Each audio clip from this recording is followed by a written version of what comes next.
Hi, I am Michael Santos with Resilient Courses, trying to provide information that will help family members who have loved ones inside of the Bureau of Prisons. We're in historic times right now, and it's really crucial that as a family member, you are aware of steps that the government is taking in response to this COVID-19 pandemic, because it's not only influencing people in society, it's influencing people in prison. Why? Because every time a staff member comes into the prison, they are potentially transmitting that virus inside of the very closed facility of a federal prison.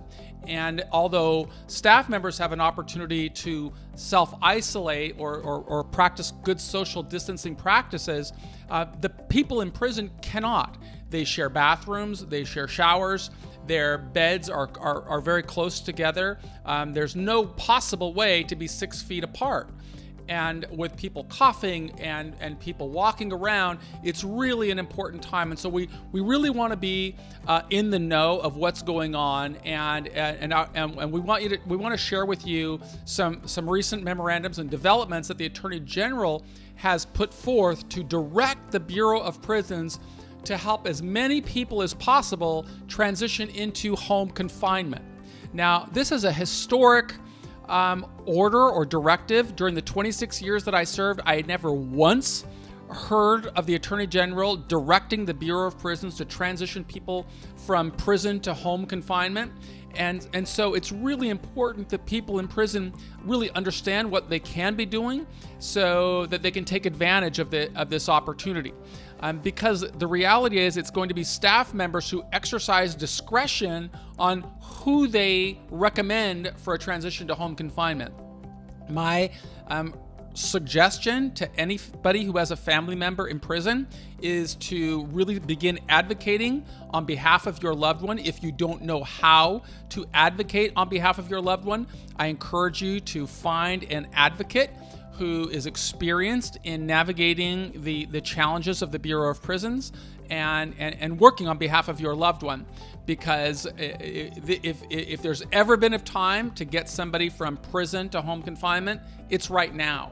But with more than, I think, like 180,000 people in federal prison, the reality is the Bureau of Prisons is going to be overwhelmed. And if the case manager is not doing everything possible to consider your loved one, then he's not going to get that transition moving in his direction. And so there's a number of different remedies, generally beginning with the administrative remedy process, but if necessary, also filing in federal court under an order, potentially 2241, that your loved one could consider filing pro se. If he doesn't know how to prepare a pro se motion, again, he could work with an advocate who can help him prepare that documentation for a lot lower cost than a lawyer.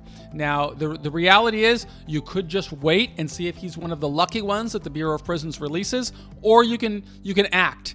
And you can pursue a more aggressive strategy to advocate on behalf of your loved one and get him home at the soonest possible time. Now, I'm featuring here on the website the actual memorandum that the Attorney General published yesterday, August the 3rd, 2020. And as you can see, he's directing the Bureau of Prisons to release appropriate inmates, even if the Bureau of Prisons doesn't have the ability to issue, what do you call those things, ankle monitors or anything else. So this is going to be happening in the next 2 weeks, according to the memorandum. I really encourage you, use this opportunity to help your loved one at least get in front of the queue so that administrators are thinking about letting him out of prison and letting him come home where he's not going to be exposed to the rapidly spreading virus that is already infecting 3 federal prisons severely. But I think if you look at BOP.gov, the website, you will see that it's already spreading to multiple other prisons. So just as you're watching it spread in society, of course, we are going to see it spread inside of the Bureau of Prisons, and we're going to see spikes. And so it's really important for people in prison to do everything they possibly can to get home with their families. And this is the time not to be thinking about it. This is the time to take action. Thanks, and good luck, and be safe.